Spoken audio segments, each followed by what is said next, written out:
하나님 은혜를 사모하셔서 오신 여러분 한 분 한 분을 다시 한번 환영하고 축복합니다. 성경에서 불은 하나님의 임재를 나타낼 때 사용되는 경우가 많습니다. 이스라엘 백성들이 출애굽을 할 때 하나님의 회막 위에 불기둥이 있었잖아요. 하나님의 인도하심과 하나님의 임재하심을 상징하는 거죠. 또 우리 엘리야가 바알과 아세라 선지자들과 능력 대결을 벌일 때 그 엘리야가 세운 그 제단에 하나님의 불이 하늘에서 내려오죠. 그 불로 말미암아 하나님의 임재가 그곳에 임했다라는 사실을 보여줍니다. 또 오순절 성령께서 제자들에게 나타나실 때 성령이 불의 혀같이 갈라져서 나타났다 그랬어요. 그러니까 성령 하나님의 임재를 불로 표현하는 거죠. 이와 같이 성경에서 불은 하나님의 임재를 상징하는 표현으로 많이 등장해요. 오늘날에도 하나님이 임재하실 때 우리에게 불로 임재하십니다. 그 세례 요한이 아주 정확하게 얘기를 했어요. 세례 요한이 뭐라고 얘기한 줄 아세요? 나는 물로 세례를 주거니와 그는 성령과 불로 세례를 베푸시리라. 오늘날에도 하나님의 불은 성령으로 임하고 있다는 거예요. 하나님의 불이 성령으로 우리 가운데 오늘도 찾아오시고 우리 가운데 임재하시고 우리와 동행하시고 우리와 함께 하신다라고 말씀하고 계세요. 제가 한 5살쯤 됐었을 때 저희 아버지가 굉장히 죽을 지경에 이르도록 아프셨어요. 거의 이틀에 한 번씩 피를 토하셨어요. 이틀에 한 번씩 피를 토하셨는데 저희 어머니가 이제 그걸 보면서 이제 힘들어하시죠. 이제 자녀는 셋이고 거의 죽을 것 같고 이틀에 한 번씩 피를 토하니까 어떻게 해야 되나. 예전에는 이제 새벽 예배가 4시 있었잖아요. 처녀 시절에 믿었던 그 하나님, 결혼하면서 딱 졸업했는데 그때 하나님이 생각이 난 거예요. 그래서 새벽에 4시에 날마다 막내를 업고 새벽 예배를 가신 거예요. 매일 가서 새벽 예배를 드리는데 어느 날 예수님께서 환상 가운데, 항상 그런 건 아니에요. 여러분, 환상이라는 게 일평생 한 번, 두 번 있을까 말까 아주 특이한 일이에요. 너 왜 나한테 환상이 없지? 이러시지 마시고 예수님이 환상 가운데 나타나셔서 이렇게 말씀하셨어요. 사랑하는 내 딸아, 내가 너를 사랑한다 말씀하시면서 세마포옷을 그 머리 위에 싹 둘러주셨어요. 그 예수님이 찾아오신 뒤에 마음에서 불이 붙는데 그 기쁨을 형언할 수가 없더라는 거예요. 아버지는 계속 이틀에 한 번씩 피를 토하고 상황은 달라지지 않았는데 계속 그 기쁨이 타오르는 거예요. 하나님이 내 안에 임재하시니까. 그러면 오늘 제가 가족 얘기를 조금 하려고 하는데 용서하시고 들으세요. 제가 이제 88년 이제 고등학생 때 개막식이 열리던 날 친구 집에 놀러 가다가 길에서 호련히 하늘에서 빛이 제 머릿속에 들어오면서 놀러 가는 저한테 교회로 가서 기도해라. 호련히 하나님께서 불 가운데 임하셨어요. 교회까지 걸어가는데 몸에 전기가 임하는 것 같더라고요. 그 이후로 그런 일 없었어요. 항상 이런 일이 있는 거 아니에요. 그때 하나님의 임재를 경험. 제 여동생이 하나님이 어떻게 임재하셨냐면 성령께서 오셔서 미래에 대한 소망을 강력하게 주셨어요. 나는 꿈이 없어, 나는 희망이 없어 라고 좌절하고 있었을 때 하나님이 너의 소망이고 미래다라는 강력한 꿈을 주시면서 찾아오셨어요. 제 남동생은요, 삶의 어려운 문제를 성령께서 능력으로 해결해 주시면서 찾아오셨어요. 제가 오늘 이 아침에 저희 가족사를 이렇게 줄줄이 얘기하는 이유는 뭐냐면 하나님은 오늘도 살아계신 하나님으로 그분의 불을 가지고 찾아오신다는 거예요. 성령으로 찾아오신다는 거예요. 성령의 불로, 하나님의 불로 우리 가운데 임재하셔서 오늘도 친히 함께하고 계신다라는 거예요. 여러분, 물론 하나님의 임재를 오늘 말씀은 하나님의 불 또는 제가 성령의 불로 표현을 했지만 꼭 그렇게만 있진 않아요. 세미한 음성 가운데 또는 아무런 기적이 없지만 말씀이 믿어지는 믿음으로 때로는 하나님 소망으로, 능력으로, 위로로 찾아오세요. 근데 분명한 사실은 오늘은 이 말씀을 통해서 자신의 임재를 불로 임하시는 하나님을 표현하고 묘사했다는 거예요. 오늘 말씀에 보니까 모세가 광야에서 40년 동안 양떼를 치며 살고 있었어요. 모세가 양떼를 치며 호렙산 근처를 가고 있는데 그 가시떨기 나무에 불이 붙었는데 그 가시떨기 나무가 타서 없어지지 않는 거예요. 그 가시떨기 나무를 불 붙은 그 광경을 보고자 이제 모세가 그 가시떨기 나무 앞으로 갑니다. 오늘 말씀에도 분명히 무엇을 얘기하고 있냐면 하나님께서 자신의 임재를 불 가운데 나타내셨다라고 말씀하고 계세요. 이런 퀘스천을 가지고 말씀을 시작하기 원합니다. 그렇다면 하나님의 임재를 왜 이렇게 불로 표현하셨을까? 오늘 말씀에서는 특별히 2절, 3절 말씀을 통해서 그 이유를 좀 나누고 싶습니다. 같이 한번 읽겠습니다. 같이 읽습니다. 여호와의 사자가 떨기나무 가운데로부터 나오는 불꽃 안에서 그에게 나타나시니라. 그가 보니 떨기나무에 불이 붙었으나 그 떨기나무가 사라지지 아니하는지라. 이에 모세가 이르되 내가 돌이켜 가서 이 큰 광경을 보리라. 떨기나무가 어찌하여 타지 아니하는고 하니 그때에. 모세가 호렙산 가까이 갔는데 나무에 불이 붙었는데 나무가 타지 않는 거예요. 하나님의 불은 사실 이와 같아요. 세상의 불은 다 그 존재를 태워버리지만 하나님이 붙여주시는 불은 그 존재를 그 존재답게 만들어요. 모세의 눈에 분명히 산불이었으면 나무가 타서 없어질 텐데 불이 붙었는데 그 존재가 여전히 보존되어져 있고 여전히 그대로 있다라는 거예요. 이게 뭘까? 너무 궁금한 거예요. 그래서 내가 이 광경을 보리라 라고 찾아갑니다. 여러분, 하나님의 불은요 모세의 마음을 흥분시켰어요. 그것이 알고 싶었어요. 보고 싶었어요. 경험하고 싶었어요. 왜 나무에 불이 붙었는데 그 존재가 타지 않냐라는 거예요. 여러분, 하나님의 불은요 우리의 마음과 생각을 자극합니다. 우리의 마음을 흥분시켜요. 어떻게 해요? 하나님을 향해서 걸어가도록, 하나님을 향해서 나아가도록 우리 가운데 갈망을 주세요. 하나님의 불은 이와 같아요. 하나님이 불이 붙잖아요. 갈망이 생겨요. 저분이 누굴까? 저곳에서 하나님이 어떤 일을 행하실까? 따라서 하나님께서 불로 임재하시는 이유는 하나님을 향한 갈망의 불을 붙이기 위해서요. 하나님을 향한 갈망의 불이 붙잖아요. 그러면 하나님을 알고 싶은 열정이 타올라요. 하나님이 우리 가운데 불을 붙여주시잖아요. 하나님을 향한 사랑이 불타게 돼 있어요. 말씀을 향한 갈망, 영혼을 향한 갈망, 헌신하고자 하는 갈망, 그 갈망들이 하나님의 불로부터 우리 가운데 임하는 거예요. 그래서 하나님의 임재를 오늘 불로 표현하셨어요. 나는 너희를 향해서 불로 임하는 하나님인데 나를 향해서 달려오는 갈망을 주는 하나님이라는 거예요. 하나님이 원하시는 그 일을 향해서 갈망을 가지고 나가게끔 만드신다는 거예요. 여러분 믿으세요? 하나님의 불이 붙잖아요. 그러면 갈망이 생겨요. 저분 누구실까? 예전엔 관심이 없었는데 이제 너무 보고 싶고 너무 만나고 싶은 거예요. 사도행전 9장에 보면 사도 바울이 다메섹으로 가죠. 편지 한 장 들고 가요. 그 내용에는 예수 믿는 사람 다 죽이겠다라는 이제 공문서가 있는 거죠. 그 다메섹으로 가는 중에 호련히 한 빛이 사도 바울 가운데 비칩니다. 그래서 뭐라 그래요? 우리를 위해서 죽으시고 부활하신 그 예수님이 하나님이라는 사실을 보여주시고 계시하잖아요.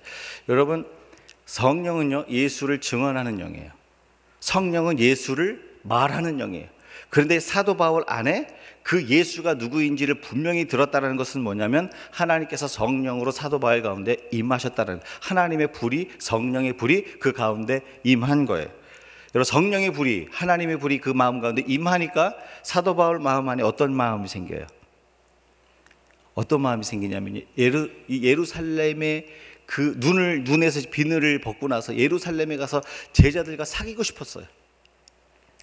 그 예수님과 함께 있었던 그 제자들을 통해서 예수님이 누구인지 알고 싶었어요. 제자들을 사귀기 위해서 예루살렘으로 갔는데 제자들이 어떻게 해요?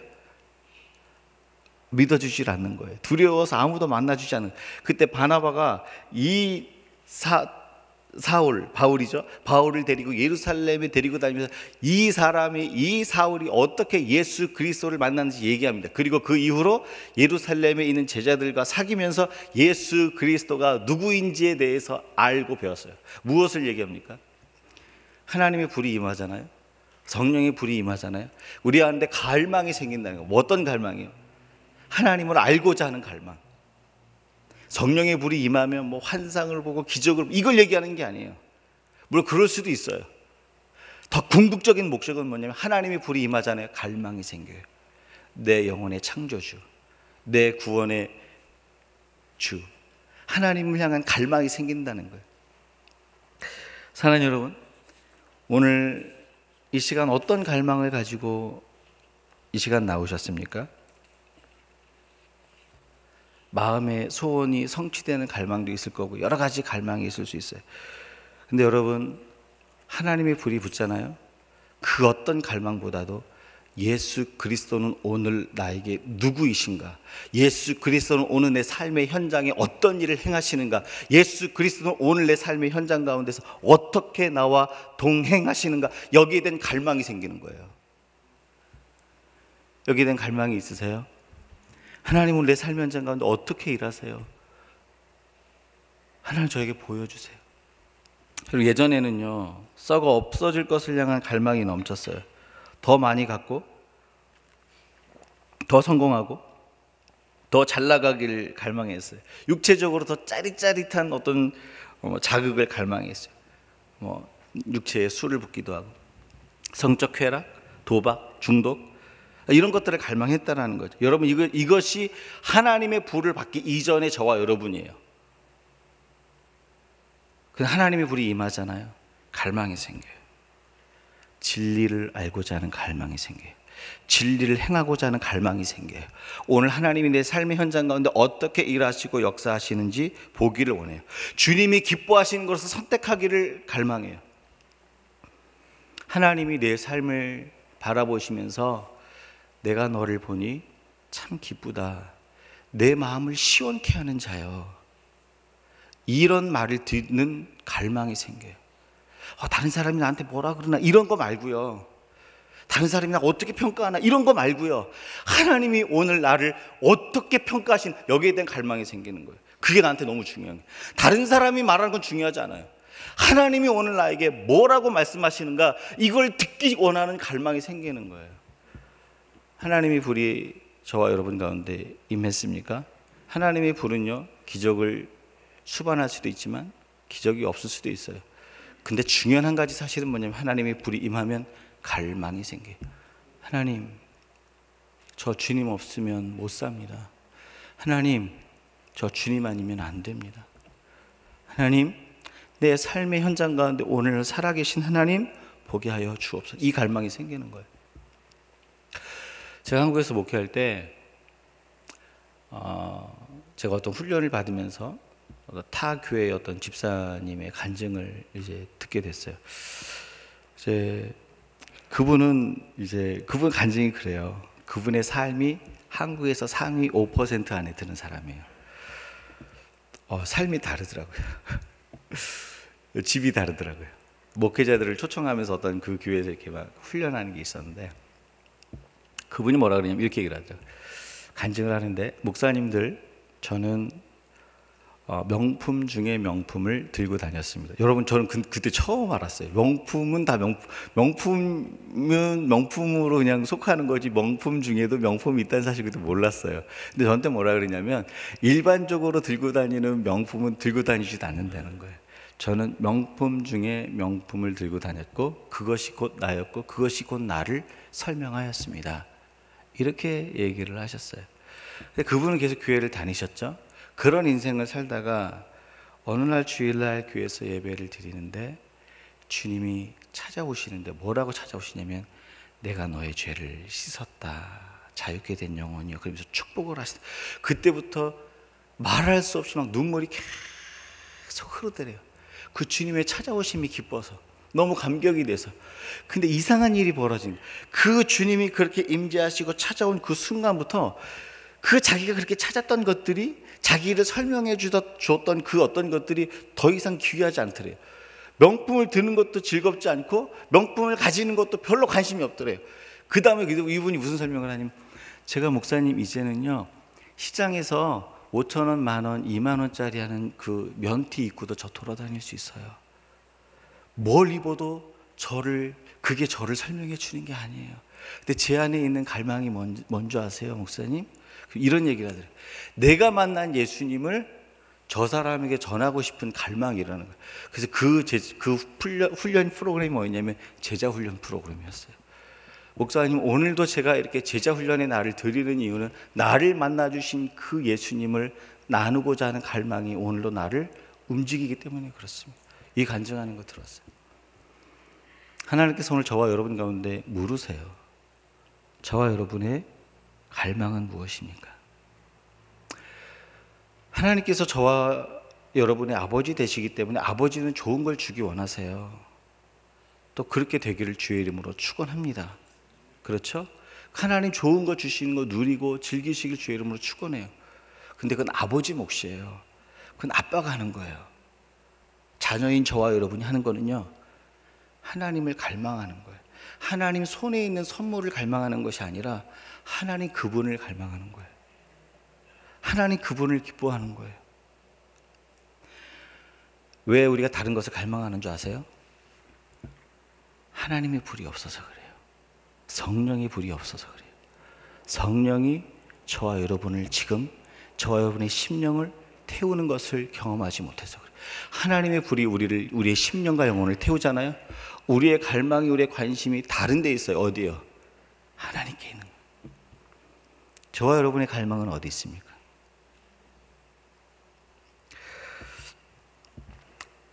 하나님께서 오늘 저와 여러분 가운데 선포하시는 게 있어요. 하나님의 임재는 예수를 향한 갈망을 일으키는 불이라고 말씀하세요. 하나님의 임재는요, 하나님의 임재는 예수를 갈망하는 불이에요. 예수를 갈망하고자 하는 그 불이 우리 심령 가운데서 헐헐 타오르는 거예요. 이게 하나님의 불이에요. 오늘 이 심령으로 활활 타오를 수 있길 주 예수 이름으로 축원합니다. 이렇게 하나님의 불이 우리 삶 가운데 임할 때 우리 삶의 현장에 나타나는 특징이 있어요. 우리 삶의 현장과 어떤 특징이 있어요? 하나님 불이 임했어요. 어떤 특징이 있을까요? 4절하고 10절 말씀이에요. 4절 말씀, 10절 말씀 같이 읽습니다. 여호와께서 이렇게 본 것을 보신지라 하나님이 떨기나무 가운데서 그를 불러 이르시되 모세야 모세야 하시매 그가 이르되 내가 여기 있나이다. 이제 내가 너를 바로에게 보내어 너에게 내 백성 이스라엘 자손을 애굽에서 인도하여 내게 하리라. 하나님께서 불로 임하신 후에 하나님께서 모세를 부르셨어요. 모세는 세상적으로 봤을 때 과거를 돌이켜보면 아주 잘 나가는 사람이었어요. 그렇죠? 왜냐하면 왕자였기 때문에. 정말 그것보다 높은 포지션 찾기 어렵잖아요. 근데 광야로 도망 나온 그 40년 후에는요, 아무도 그를 알아주지 않는 거예요.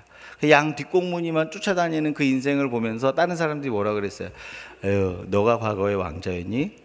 이 실패한 인생아. 이렇게 얘기할 수 있잖아요. 인간의 눈에 보기에는 모세는 굉장히 실패한 사람같이 보였어요. 그런데 인간의 눈에 실패한 사람같이 보였는데 하나님이 부르세요. 모세야 모세야 하나님께서 부르신지라.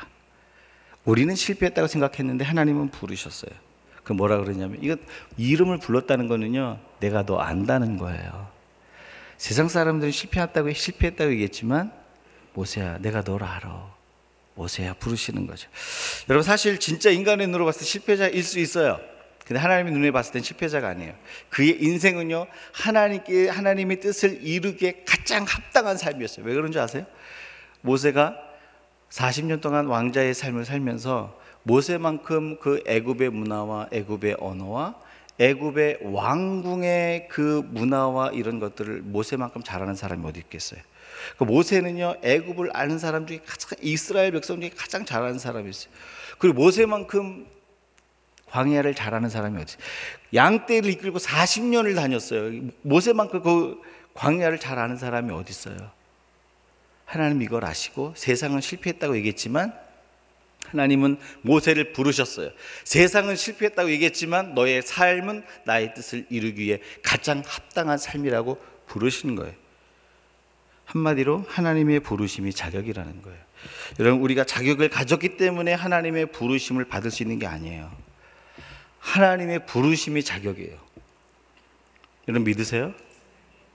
하나님이 불러주셨기 때문에 저와 여러분이 여기에 서 있을 수 있는 거예요. 제가 자격이 있기 때문에 여기서 말씀을 전할 수 있는 거 아니에요.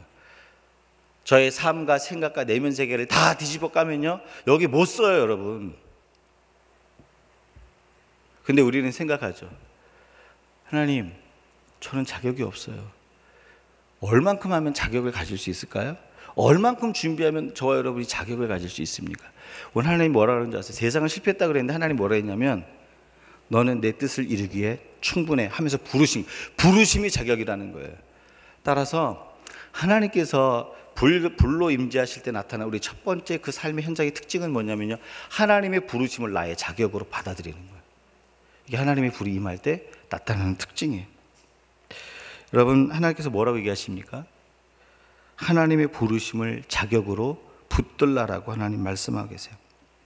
실패한 삶 같은데 주님이 불러주시니까 주님의 뜻을 이루기에 충분한 거예요. 여러분, 우리가 주의 일을 할 때 세상 가운데서 여러 가지 할 때 하나님께 이렇게 얘기하잖아요. 하나님, 제가요 어떻게 합니까? 제가요, 저는 입이 뻣뻣합니다. 둔합니다. 저는 자격이 없어. 저는 죄가 많습니다. 하나님이 이걸 알고 부르셨을까요? 모르고 부르셨을까요? 너무 어려운 질문인가요? 하나님은요, 제가 하나님 잘 모르시는 것 같은데 제가 설명해 드릴게요. 무소부재하시고 모든 것을 다 아시고 모르시는 것이 없어요. 그렇죠? 무슨 말이죠? 알고 부르셨다는 거예요. 저와 여러분이 그 죄를 이길 수 없는 연약함을 갖고 있어요. 다른 사람들에게 손가락질을 받을 만한 그런 삶의 정황과 모습들을 갖고 있어요. 그거 아시고 부르신 거예요. 뭘 얘기하시냐면 내 부르심이 자격이다라고. 여러분 이거 붙드셔야 돼요. 언제까지 우리가 내가 자격을 만들어서 하나님 앞에 나가겠어요? 하나님의 부르심은 그렇지 않아요. 하나님이 부르시면 그게 자격이에요. 그 영광 안에 살면서 하나님이 우리를 날마다 변화되어 가는 거예요.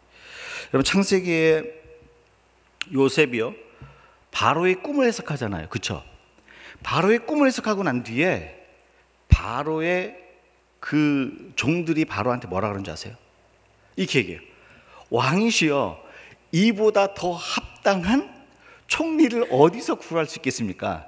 이 사람이 바로 이 흉년의 때 이 나라와 온 세상을 살릴 사람입니다. 그리고 노예 그 요셉을 총리로 이렇게 세우잖아요.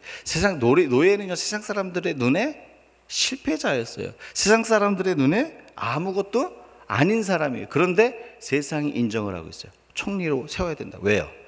하나님은 요셉과 함께 하셨다고 그랬어요. 근데 요셉과 함께 하신 하나님께서 바로를 통해서 부르신 거예요. 뭡니까? 하나님이 부르시면 노예인데 자격이 되는 거예요. 하나님이 부르시면 자격을 갖는 거예요. 여러분 믿으십니까? 저와 여러분이 여러분의 자격의 근거는 어디에 두고 계십니까? 여러분 실수하고 넘어져도요, 그거 갖고 주님 앞에 오세요. 여러분 혹시 실패의 현장, 다른 사람에게 내놓는 부끄러움의 현장이 있으세요? 내 인생 실패하셨어요? 혹시 빈 그릇물이세요? 다른 사람 인정 안 해줘요? 지금 찬스예요. 어떤 찬스요? 하나님, 저를 불러주세요. 저를 불러주세요. 그럼 새로운 삶이 시작되는 거예요. 여러분 믿으세요? 부르심이 자격입니다. 여러분 세상은 얘기해요. 세상 속여요. 뭐라고? 너 틀렸어. 너 다 깨끗이 하고 와야 자격이 돼. 너 다 죄 제거하고 와야 자격이 돼. 너 이거 준비해야 자격이 돼. 너 성경 알아? 이런 얘기를 하는 거예요. 여러분 중요한 사실이 있는데요, 하나님의 부르심이 나의 자격이 될 때 저와 여러분 비로소 좁은 문을 걸어갈 수 있어요. 믿음의 길을 걸어갈 수 있어요. 여러분 오늘 말씀해 보니까 모세가 하나님의 부르심을 자격으로 붙들고 부름을 받습니다. 근데 오늘 말씀을 읽지 않았지만 출애굽기 4장에는 어떤 일이 벌어져요? 모세가 그 부르심을 받고 애굽 땅으로 가잖아요. 애굽 땅은 어디예요? 애굽 땅은 아직 모세를 아는 사람들이 있어요. 왕은 죽었지만 모세를 아는 사람들이, 원로들이, 왕이 있어요. 모세를 향해서 뭐라고? 야, 살인자 왔니? 모세가 애굽으로 간다라는 것은 무엇을 얘기하냐면 내 과거의 실패의 현장을 아는 사람들이 있는 곳으로 가는 거예요. 내 부끄러운 삶의 현장이 있는 곳으로 가는 거예요. 근데 하나님이 근데 가. 너의 실수, 너의 허물, 네가 가서 얼굴 보기에 부끄러운 그런 사람들 있지만 가. 하나님 보내셨잖아요. 그러니까 어떻게 합니까? 모세가 가요. 여러분, 이거 세상 사람들이 걸어가기 싫어하는 길이에요. 내가 부끄러움이 있는데 하나님 보내셨어요. 부끄러움이 있는 현장인데 하나님 보내셨어요. 가라고 말씀하세요. 갈 수 있습니까? 못 가는 거예요. 근데 저와 여러분의 삶이요, 걸어가야 되는 길이 이와 같은 길일 수도 있어요. 어떤 현장에 가면 저 사람이 내 과거에 네가 지난 여름에 한 일을 내가 안다. 아시죠? 네가 10년 전에 네가 한 일을 내가 안다. 너의 말투도 알고, 너의 행동도 알고, 너의 더러움도 알고, 너의 음란과 거짓과 술수와 불패와 너의 행위를 안다. 이런 사람이 있어요. 근데 하나님 뭐라고 가라 그래요. 가시겠습니까?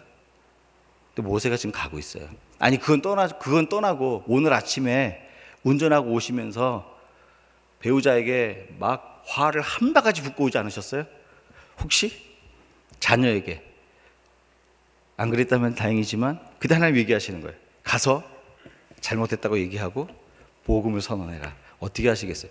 입 못 벌리실 분 많을걸요. 근데 그 길을 걸어가는 게 저 여러분의 길인 거예요. 하나님이 부르심이 자격이잖아요. 그러면 그 길을 걸어가는 거예요. 좁은 길을 걸어가길 결정하는 거예요. 세상 사람들이 나 손가락질 할 줄 아는데 그 길 걸어가는 거예요. 하나님의 부르심이 내 자격이 되지 않으면 좁은 길 절대 갈 수 없습니다. 하나님의 부르심이 내 자격이 되지 않으면 좁은 문을 열 수가 없어요. 근데 기억하셔야 돼요. 좁은 문을 열고 그 길을 걸어가면요, 하나님의 위로의 샘이 터지는 거예요. 하나님의 위로의 샘은 그곳에만 있는 거예요. 좁은 길에만 있는 거예요. 여러분 믿으세요? 여러분, 제가 좋아하는 찬양 중에 이런 찬양이 있어요. 노래 못 부르지만 조금만 부를게요. 나의 작음을 알고 그분의 크심을 알면 그 좁은 길로 가기 원하네. 나의 작음을 알고 그분의 크심을 안다는 게 뭘까요? 부르심을 받은 자의 삶의 모습이에요. 부르심을 받은 자는요, 좁은 길을 가는 거예요. 하나님의 부르심이 내 자격이 되잖아요. 좁은 길 가길 원해요. 넓은 길 가는 거요, 불편해요. 오히려 복음 때문에 고난받지만, 복음 때문에 힘들지만 그곳에 주님의 위로가 있으니까 기쁜 거예요. 사랑하는 여러분, 저와 여러분의 부르심의 자격은 어디에 근거합니까? 나로부터입니까? 하나님으로부터입니다. 여기에 응답하시는 저와 여러분 되길 주 이름으로 축원합니다. 마지막으로 하나님의 불이 우리 삶 가운데 임할 때 우리 삶의 현장에 나타나는 특징이 있어요. 5절입니다. 5절 같이 읽어보실까요? 하나님이 이르시되 이리로 가까이 오지 말라. 내가 선 곳은 거룩한 땅이니 내 발에서 신을 벗으라. 여러분, 과거 고대 근동 지방에서 노예와 종은 신발을 신지 않았어요. 신발을 벗고 살았어요. 근데 오늘 하나님께서 모세에게 뭐라고 그러냐면 신발을 벗으래요.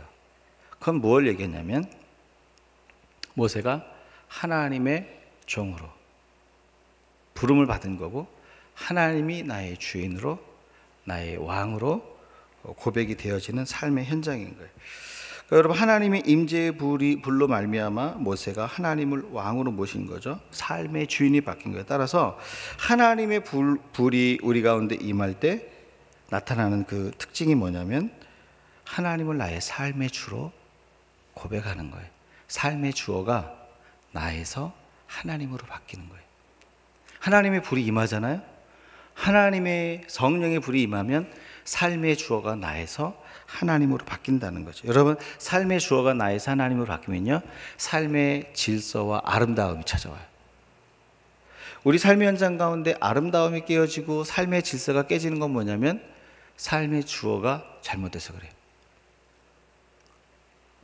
삶의 주어가 이렇게 시작한 사람이 있어요. 내가 나를 위하여. 여러분, 내가 해야 되고 내 생각이 맞고 내가 나를 위해서. 이 사람은요, 기억하셔야 돼요. 삶의 관계와 삶의 질서가 무너져서 어지러워져요. 그런데 삶의 주어가 하나님께서 하나님을 위하여 하나님께서, 이게 삶의 주어가 바뀌잖아요. 그럼 어지러워졌던 삶의 환경도 삶의 모습도 질서를 찾아요. 아름다움이 찾아 들어와요. 그럼 믿으세요? 사사기 시대에 보면, 사사시대에 보면 그 사사시대를 성경이 뭐라고 표현합니까? 각각 자기 소견에 옳은 대로 했어요. 소견에 옳은 대로 행했다는 건 뭐냐면 삶의 주어가 나라는 거예요. 삶의 주어가 하나님이 아니라 나였다라는 거예요. 그때 삶의 주어가 하나님이 아니고 나였을 때 어떤 일이 벌어집니까? 사사시대에 이런 일이 벌어져요. 하나님의 종인 그 레위인이 첩을 데리고 살아요. 그리고 그 첩은 온 동네 다니면서 여러 가지 악한 일을 행합니다. 여러분, 그리고 하나님이 백성들이 사는 그 동네에 동성애가 만연해져요.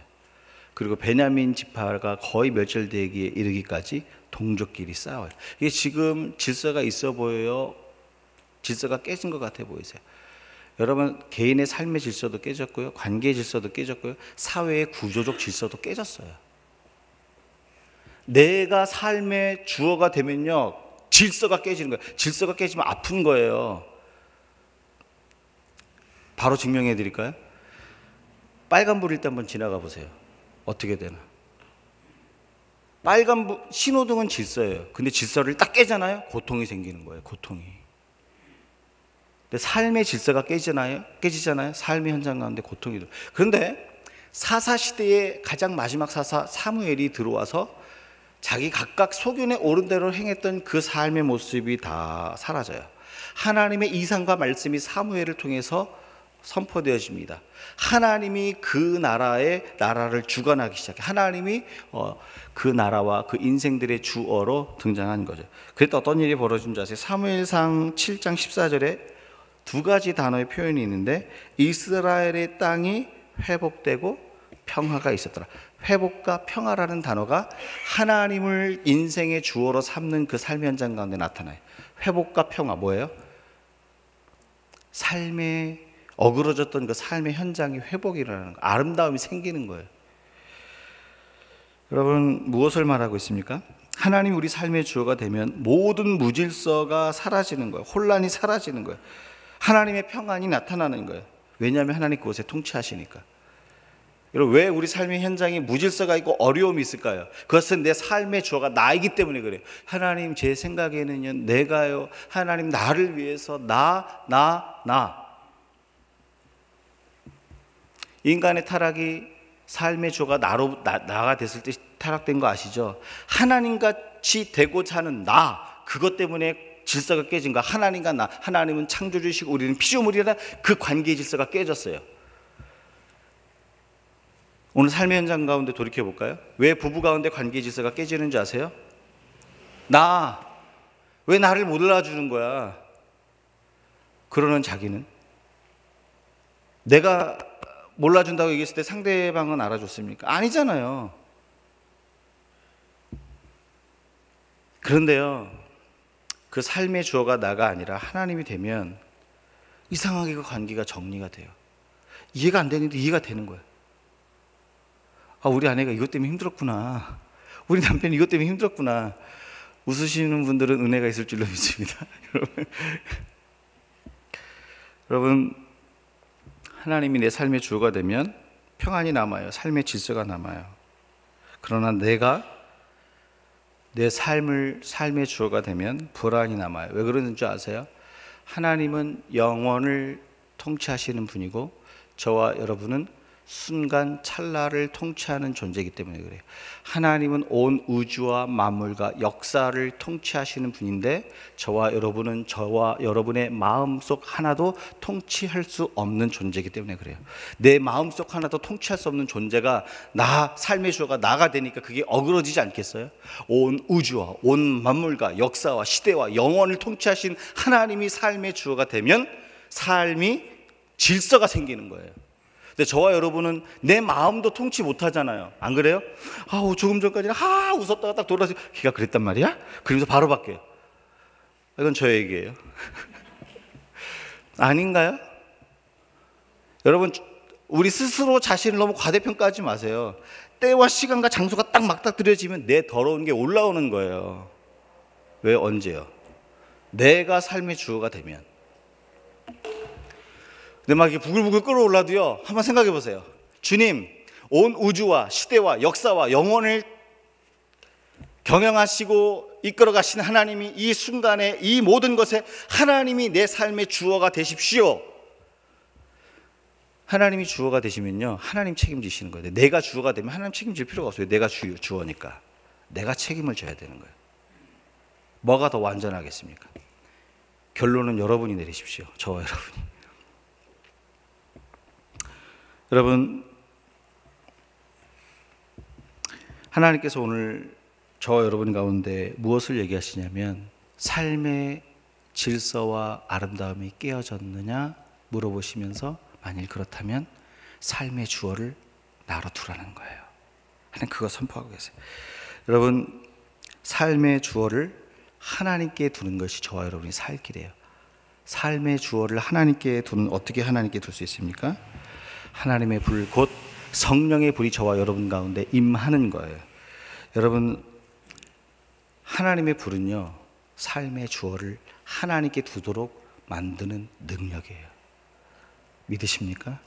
하나님의 불이 임하잖아요. 삶의 주어가 바뀌는 거예요. 말씀을 정리하겠습니다. 하나님께서 우리 가운데 불로 임하시는 이유는 하나님을 향한, 진리를 향한 갈망의 불을 붙이시고자 함이라고 말씀하셨어요. 하나님의 불은 하나님의 부르심을 우리의 자격으로 붙들게 하는 능력이에요. 그래서 그 능력으로 좁은 길을 걷게 하세요. 그리고 하나님의 불은 삶의 주어를 나에서 하나님으로 바꾸게 하신다라고 말씀하세요.